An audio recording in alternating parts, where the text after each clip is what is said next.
மாப்பிள்ளை எப்படி வர்றாரு எதுல வர்றாருன்னு எதுவுமே தெரியலையே. எப்படி கண்டுபிடிக்கிறது? டேய், எங்க மாப்பிள்ளை வர நேரம் பார்த்து யாரா மாட்டு வண்டி உள்ள வருதே? யார் அது மாட்டு வண்டியில?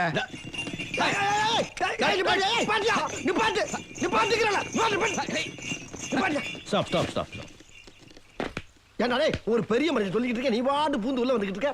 என்ன பார்த்தா ஒரு மனுஷனா தெரியா?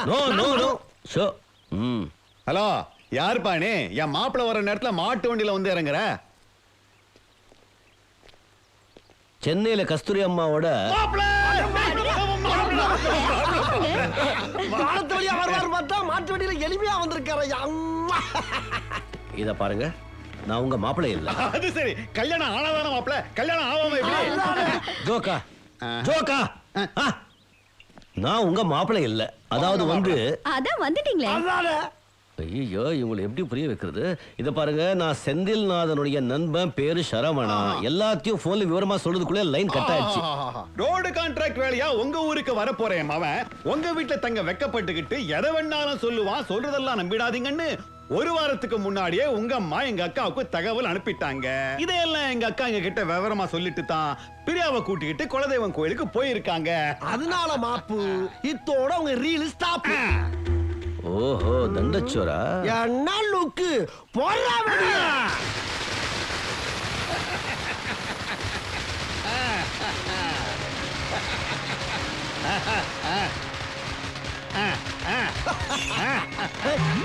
என்ன மாப்பிள்ளை காணா? காணுமா? என் பொண்டாட்டியும் காணா. மனுஷங்க, எனக்கு வந்து இந்த பட்டாசுனா ரொம்ப பயம். எனக்கும் தான். எங்க உங்களை பார்த்தா ஒரு சிஸ்டர் ஃபீலிங் வருதுங்க. எனக்கும் உங்களை பார்த்தா ஒரு பிரதர் ஃபீலிங் தான். ஃபீலிங்கா? என்ன என்ன ஃபீலிங்? மாப்பு, இது நீங்க கட்டிக்க போற பொண்ணு கிடையாது. நான் ஏற்கனவே கட்டி கூட வச்சிருக்கேன் என் பொண்டாட்டி.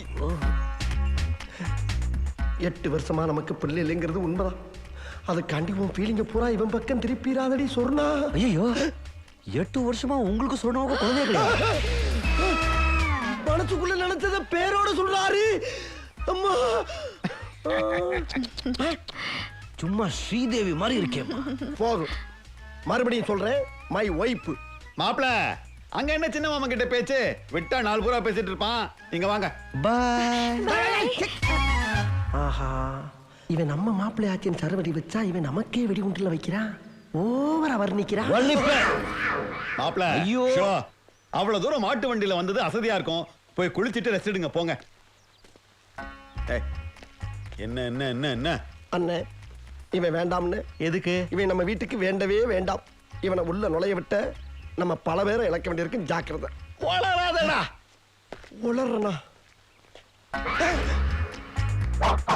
தனியா கூப்பிடுறானே, நம்ம பேசுறது கேட்டுச்சோ?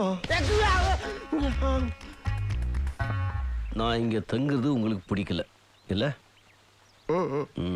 நான் இங்க வரும்போது இந்த வேட்டியாப்புற அரண்மனை எங்க இருக்குன்னு யாரையோ கேட்ட, எல்லாரும் பயந்து யாரும் காட்ட மாட்டேங்கிறாங்க. அதுக்கு நீங்க என்ன வேட்டியாப்புற அரண்மனை கூட்டிட்டு போனீங்கன்னா நான் இங்க தங்க மாட்டேன். இல்லன்னா ஹாய் இங்கதான் தங்குவேன். இல்ல இல்ல, நான் கூட்டிட்டு போறேன். ஆனா சொன்னதை செய்யணும். நான் செய்யறதுதான் சொல்றேன். ரெண்டும் ஒண்ணுதான். போமா, போடி உள்ள போகல. கேட்ட பார்த்தாலே பயமா இருக்கு.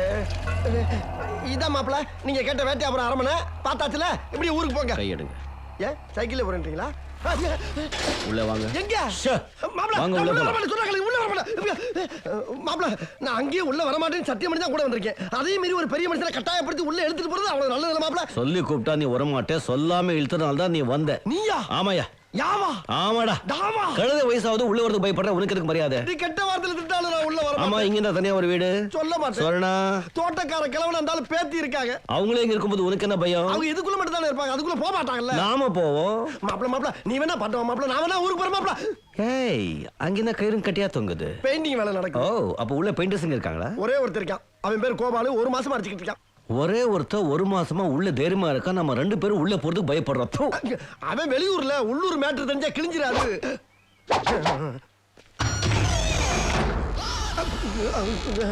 பட்ட பகல்லையே இப்படி இருட்டா கிடக்க. முருகேசு, இந்த அரண்மனையோட ஹிஸ்டரி உனக்கு தெரியுமா? எஸ்டிடி என்ன வரலாறு தானே. இந்த அரண்மனையில இருந்தவனுங்கெல்லாம் 50 வருஷத்துக்கு முன்னால ஓடிட்டானுங்களாம். இப்ப யாரோ ஒரு இழிச்ச விலைக்கு வாங்கி இதை பெயிண்ட் அடிச்சுக்கிட்டு இருக்கானோ. எதை வேணாலும் பூசி வெளியே இருக்கிறத மறைச்சிடலாம், ஆனா உள்ள இருக்கிறத மறைக்க முடியுமா? போயிடலாம் மாப்பிள்ள. சரி வா போலாம். உள்ள இல்ல வெளியே. மாப்பிள்ள யாரும் எல்லாம் செத்து கிடக்குமா? எருமை முருகேஷா. எருமையா? அப்படி உள்ள என்னதான் இருக்கு முருகேஷா? ஏதோ பேய் இருக்கின்றானுங்க, பைத்தியக்காரங்க, பிசாசு இருக்கின்றானுங்க, பயந்தா குழி. அது போக 30 அடியில 30 வருஷமா பெரிய பாம்பு இருக்கின்றானுங்க. இதனாலயே நம்ம கோபால் இருக்கான்ல, கோபாலு அவன் 4 மணிக்கு மேல வேலை செய்யறது இல்லையா? ஏதோ ஒரு நாள் 4 மணிக்கு மேல செஞ்சு பார்ப்போமே அப்படின்னு செஞ்சானா. அன்னைக்குன்னு பார்த்து எல்லா சாமான் சொல்லிட்டு திடீர்னு உடைதான் சாய்தான். அப்பொழுது கோபாலு 4:30க்கெல்லாம் எஸ்கேப் ஆயிடுவானோ. ஏன் மாப்பிள்ள இவ்வளவு பயம் உள்ளவன் ஏன் தனியா வேலை? மாப்பிள்ளைய காணா? மாப்பிள்ள மாப்பிள்ள மாப்பு பச்சுட்டாடா. ஆப்பு என்ன தனியா விட்டு போயிட்டானே, நான் எப்படி வெளியே போவேன்? இங்க இருந்து 1 கிலோமீட்டர் வெளியே போடுவேன், நான் என்ன செய்வேன்? அடே கோபாலு என்னை கூட்டிட்டு போடா. எங்கடா இருக்க கோபாலு? கோபாலு கோபாலு கோவா கூடவே வந்து கொடுத்து விட்டு போயிட்டான் ஐயா. உலகாரம் ஒல்லி கோபாலு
இதுதான் அந்த ரூம்னு நினைக்கிறேன். என்னது இவ்வளவு தாயத்தெல்லாம் கட்டியிருக்காங்க? 150 வருஷத்துக்கு முன்னாடி பெரிய பூஜை எல்லாம் பண்ணி சந்திரமுகி ஆவிய இங்கதான் அடைச்சு வச்சிருக்காங்க. இந்த கதையெல்லாம் நீ நம்புறியா? பின்ன இந்த ரூமுக்குள்ள விலை உயர்ந்த நகைகள் வைரங்கள்லாம் இருக்கும்னு நினைக்கிறேன். இந்த ரூமுக்குள்ள போய் யாரும் அதெல்லாம் எடுத்துடக்கூடாதுன்னு தான் இந்த கதையெல்லாம் கட்டுறாங்க. எனக்கு மட்டும் இந்த ரூமோட சாவி கிடைச்சா இப்பவே உனக்கு இதை திறந்து காட்டுவேன். இந்த ரூமுக்கு சாவியே கிடையாது, தொலைஞ்சு போச்சு. ஆனா இந்த சாவியோட அச்சு மட்டும் பழைய கொல்ல ஒருத்தங்கிட்ட இருக்குன்னு என் தாத்தா ஒரு முறை சொல்லியிருக்காரு. இந்த சாவிய நம்ம உடனே இந்த கொல்லனை செய்ய சொல்லலாம். நீ தானே இந்த வீட்டு முதலாளி, நீயே சொல்லு. நான் வேணும்னா அங்கேயே இருந்து இந்த சாவி செஞ்சு முடிச்சதும் வாங்கிட்டு வந்துடுறேன். இப்பவே சொல்றேன்.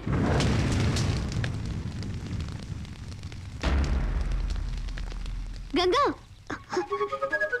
கங்கா கங்கா, என்ன? இந்த சந்திரமுகி ரூமோட சாவி.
என்ன என்ன என்ன தயவு செஞ்சு அந்த கதவை திறக்காத. என்னாச்சு? அந்த ரூமுக்கு சாவி செஞ்சு கொடுத்தவ ரத்தம் வந்து எடுத்து செத்துட்டான். சாவி செஞ்சு கொடுத்த அவனுக்கு இந்த கதைன்னு அதை வாங்கிட்டு வந்து கொடுத்த எனக்கு என்னாக பயமா இருக்கு. நேத்து நான் அவன்கிட்ட சாவி செய்ய சொல்லும் போதே அவன் நல்லா குடிச்சிருந்தான். 24 மணி நேரமும் குடிக்கிறவன் சாவி செஞ்சாலும் சாவான், சாவி செய்யலனாலும் சாவான். நம்ம நேரம் அவன் சாவி செஞ்சதும் செத்துட்டான். இதெல்லாம் வீணா மனசுல போட்டு குழப்பிக்காத, தைரியமா இரு.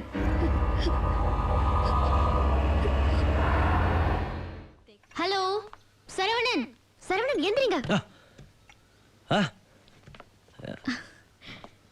கங்கா, என்ன டாக்டர் இங்க படுத்திருக்கீங்க? நேத்து ராத்திரி இங்க தான் தூங்குனீங்களா? ராத்திரி கச்சேரி எல்லாம் முடிச்சிட்டு வரதுக்கு ரொம்ப லேட் ஆச்சு, அதான் இங்கே படுத்துட்டேன். கச்சேரியா? என்ன கச்சேரி? கர்நாடிக்கு, பரதநாட்டியம், குச்சிப்புடி எல்லாம். ஆமா, மேலே யாரா டான்ஸ் கத்துக்கிறாங்க? இல்லையே, யாரும் கத்துக்கலையே.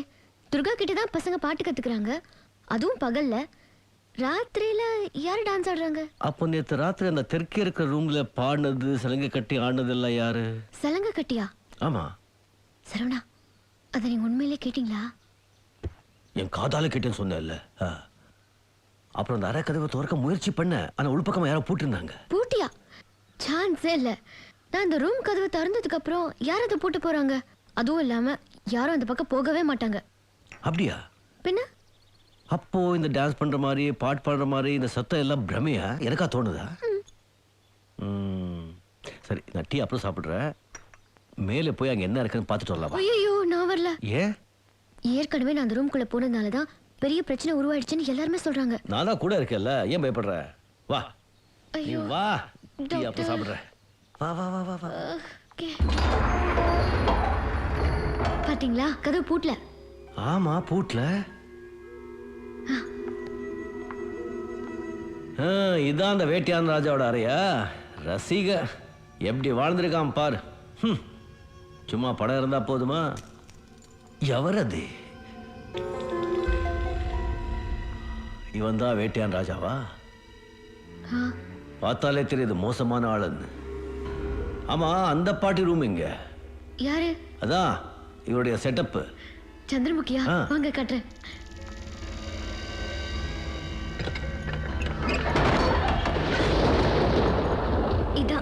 இதான் சந்திரமுகியோட ரூம்.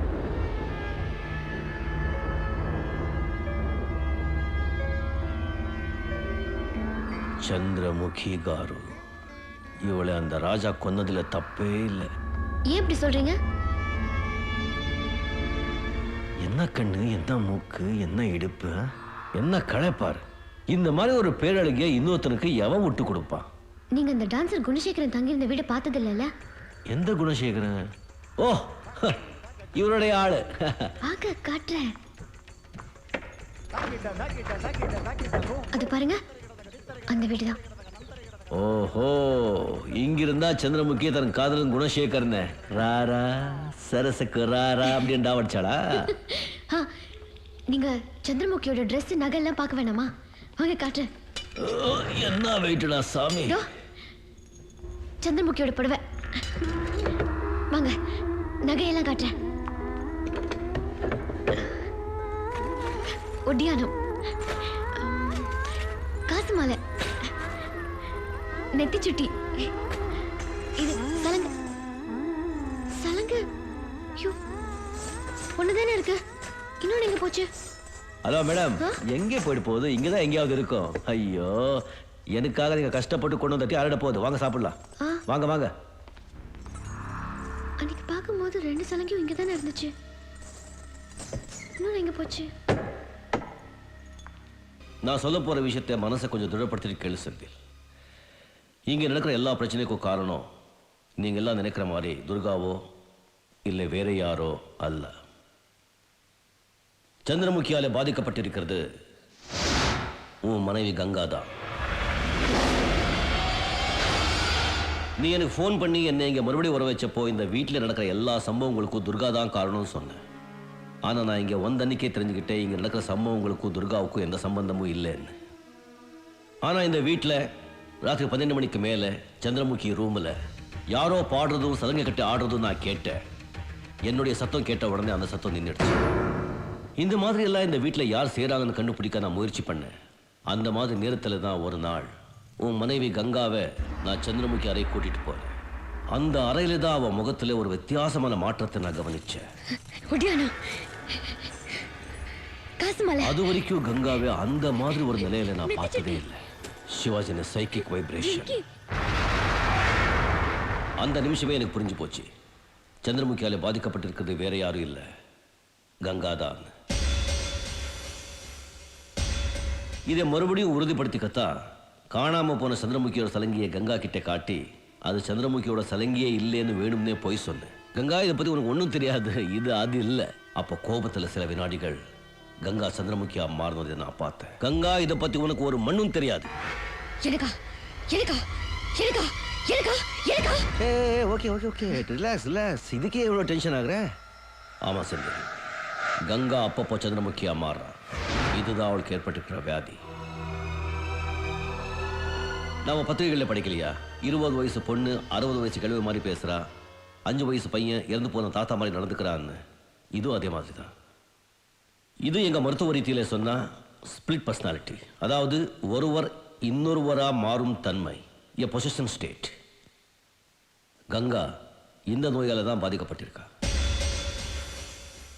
எப்பவும் குறும்புத்தனமா இருக்கிற கங்காவுக்கு இது எப்படி ஏற்பட்டுச்சுன்னு கண்டுபிடிக்கத்தான் உங்க சின்ன மாமாவை கூட்டிக்கிட்டு அவ பிறந்த ஊரான ஏலூருக்கு போனேன். நமக்கெல்லாம் கங்காவோட சந்தோஷமான ஒரு பக்கம் தான் தெரியும், அவளுடைய இன்னொரு பக்கம். அதாவது சின்ன வயசுல அவ அனுபவிச்ச கொடுமைகள் அவ ஊருக்கு போன பிறதான் நான் தெரிஞ்சுக்கிட்டேன். கங்காவோட அப்பா ஒரு தாழ்ந்த ஜாதி பொண்ணை கல்யாணம் பண்ணிக்கிட்டாரு. அதனால அவரோட ஜாதிகாரங்க அவரை ஊரை விட்டே தள்ளி வச்சுட்டாங்க. கங்காவோட அப்பா இறந்து போன பிறகு அந்த பணத்தை கூட ஊருக்குள்ளே எரிக்க அந்த ஊர் ஜனங்க விடலை. ஊர் ஜனங்க ஒவ்வொருத்தருடைய காலில் விழுந்து மன்னிப்பு கேட்டாதான் அந்த பணத்தை எரிக்க விடுவோன்னு பஞ்சாயத்தில் சொன்னதுனால வேற வழி இல்லாம கங்காவோட அம்மா அந்த தண்டனையை ஏத்துக்கிட்டாங்க. அந்த அவமானத்தில் அவங்க சத்தும் போயிட்டாங்க. இறந்து போன அந்த 2 பேர் உடலையும் கங்கா முன்னாலே அந்த ஊருக்காரங்க பெட்ரோல் ஊற்றி அங்கேயே எரிச்சிட்டாங்க. கண்ணு முன்னாலேயே தன் தாய் தந்தை கிடந்த கொடுமையை பார்த்த கங்கா கோபத்தில் ஆவேசமா பண்ணையாரை தாக்கி மயக்கம் அடைஞ்சார். இதுதான் அவளுக்கு ஏற்பட்ட முதல் பாதிப்பு, ஃபர்ஸ்ட் சைக்கிக் டிசார்டர். சின்ன வயசுலேயே பெத்தவங்களை இழந்த கங்காவை அவளுடைய பாட்டி தன் வீட்டுக்கு கூட்டிட்டு போயிட்டாங்க. தாய் தந்தை இழந்த கங்கா பாட்டி சொன்ன பழைய கதையெல்லாம் கேட்டுதான் வளர்ந்தா. அவள் எந்த கதையை கேட்டாலும் அந்த கதையில் வர்ற கதாபாத்திரமாகவே தன்னை நினைச்சுக்கிற மனோபாவம் அவளுக்கு அந்த சின்ன வயசுலேயே இருந்ததுன்னு நான் அங்கே போன பிறகு விசாரிச்சு தெரிஞ்சுக்கிட்டேன். கங்கா 10ஆம் கிளாஸ் படிச்சுட்டு இருக்கும்போது அவள் பாட்டிக்கு உடம்பு சரியில்லாமல் போச்சு. பாட்டி பற்றியே நினச்சிட்டு இருந்த கங்கா பரீட்சைக்கு படிக்காம தூக்கம் இல்லாமல் ராத்திரி எல்லாம் நடக்க ஆரம்பிச்சா. மறுநாள் ஸ்கூல்ல எக்ஸாம் எழுதாம ஆன்சர் ஷீட்டை தூக்கி போட்டு ஒரு பைத்தியக்காரை மாதிரி ஓடின கங்காவை இன்னும் மறக்கலைன்னு அந்த கிளாஸ் டீச்சர் என்கிட்ட சொன்னாங்க. அவளுடைய உடம்புக்குள்ளே இப்படி ஒரு பிரச்சனை இருக்குங்கிறது தெரியாம அதை குணப்படுத்தாமலே அவளுடைய பாட்டி அவளை விட்டுட்டாங்க. பாட்டி இறந்த பிறகு கங்கா தன்னுடைய தனிமையிலிருந்து தன்னை காப்பாத்திக்க குறும்புத்தனமாக மாறினான். சின்ன வயசுல அவ கேட்ட அந்த பழைய கதைகள், அந்த கதாபாத்திரங்கள் அவ மனசுல ஆழமா பதிஞ்சிருந்ததால்தான் இந்த அரண்மனையை வாங்க உன்னை வற்புறுத்துறான். கங்காவோட குறும்புத்தனமான அந்த குணம்தான் அவ சந்திரமுகி அறைக்கு போறதுக்கு தூண்டுதலா இருந்துச்சு. அவளுடைய பிறவி பலகீனம்தான் சந்திரமுகி கங்காவை அடையிறதுக்கு காரணமா இருந்துச்சு. கங்கா சந்திரமுகி ரூமுக்கு போனா, கங்கா சந்திரமுகியா நின்னா, கங்கா சந்திரமுகியா தன்னை நினைச்சுக்கிட்டா, கங்கா சந்திரமுகியா மாறினா. இப்படிதான் சந்திரமுகி கங்காவை அடைஞ்சா. இப்படி ஒரு மாற்றத்தை என் மனைவிட்ட நான் எப்பவும் பார்த்ததே இல்லையே. சந்திரமுகி அமார கங்காவுக்கு உன்னுடைய தூக்கத்துடைய ஆழம், நீ எப்போ தூங்குவே, எப்போ முழிச்சிப்பே எல்லாமே தெரியும். தன் மேலே யாரும் சந்தேகப்படக்கூடாதுங்கிறதுக்காக தன் புடவையை தானே எரிச்சு எல்லாருடைய கவனத்தையும் துர்கா பக்கம் திருப்பி விட்டான். அன்னைக்கு மாடியில பிரியாவுக்கு தோத்துட்டு போனது கங்காதான். காஃபியில விஷம் கலந்ததும் கங்காதான். ஃபிஷ் டேங்க் தள்ளி உன்னை கொல்ல பார்த்ததும் கங்காதான். இப்போ இவர் மேல கற்பழிப்பு பழி போட்டதும் உன் மனைவி கங்காதான்.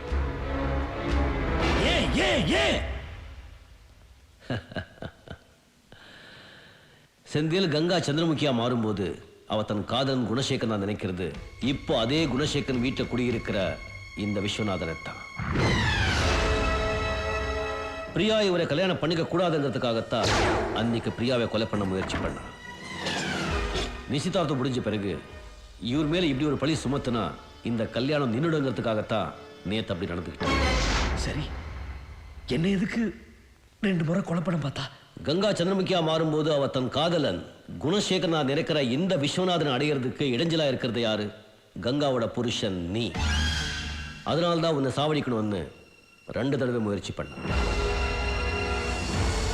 ஃபிஷ் டேங்க் விழுந்த அன்னைக்கு உனக்கு என்ன ஆச்சோன்னு வீட்டில் எல்லாருமே பதட்டமா இருக்கும்போது எந்த விதமான பதட்டமும் இல்லாம அமைதியா வந்த கங்காவை நான் பார்த்தேன். அந்த ஒரு நிமிஷம் கங்கா சந்திரமுகியா மாறினதை நான் உணர்ந்தேன். அவளை சுயநினைவுக்கு கொண்டு வரத்தான் நான் சத்தம் போட்டு துர்காவை கூட்டிட்டு போய் ஒரு அறையில அடைச்ச. கங்கா பத்தி எல்லா உண்மைகளும் அவகிட்ட சொன்னேன். கங்கா குணமடைகிறதுக்காக 1 தடவை இல்லை 100 தடவை வேணும்னாலும் நான் பழி ஏத்துக்க தயாரா இருக்கேன்னு துர்கா என்கிட்ட சொன்னேன். துர்கா பழியை ஏத்துக்கிட்டா கங்கா சுதந்திரமா சந்தோஷமா நடமாட ஆரம்பிச்சா. இது எல்லாத்தையும் செய்யற அந்த சந்திரமுகியோட லட்சியம் என்னன்னு தெரிஞ்சுக்கத்தான் ஆச்சாரியருடைய பூஜையும் மீறி நானே அந்த ராஜாவா சந்திரமுகி முன்னாடி நின்னேன். எப்போ நான் ராஜாவா முன்னாடி போய் நின்னேனோ அந்த நிமிஷமே அவ என்னத்தான் அந்த வேட்டையான் ராஜான்னு முழுசா நம்பிட்டான். வர்ற துர்காஷ்டமி அன்னைக்கு அந்த ராஜாவை கொலை செஞ்சு பழி தீர்த்துக்கிறது அவருடைய லட்சியம்னு அவ என்கிட்டயே சொன்னான். சந்திரமுகியோட இந்த லட்சியம் நிறைவேறலைன்னா நம்ம கங்கா நம்ம கிடைக்க மாட்டான். அப்படின்னா வர துர்காஷ்டமி அன்னைக்கு அவ கொலை பண்ண போறது? எஸ். அவ அந்த வேட்டையன் ராஜாவை நினைச்சிட்டு இருக்கிறா என்னத்தான். சந்திரமுகியோட இந்த லட்சியம் நிறைவேறலைன்னா அவ தன்னைத்தானே அழிச்சுக்குவா. அதனால சாக போறது சந்திரமுகி இல்லை, நம்ம கங்கா தான். இந்த போராட்டத்திலே நான் கங்காவை காப்பாற்ற போறேனா இல்லை என்னையே நான் இழக்க போறேனா தெரியாது. இதுல ரொம்ப பரிதாபமான விஷயம் என்னன்னா சந்திரமுகிங்கிற ஒரு கேரக்டர் தன் உடம்புக்குள்ள வந்துட்டு போறத பாவம் நம்ம கங்காவுக்கு தெரியாது.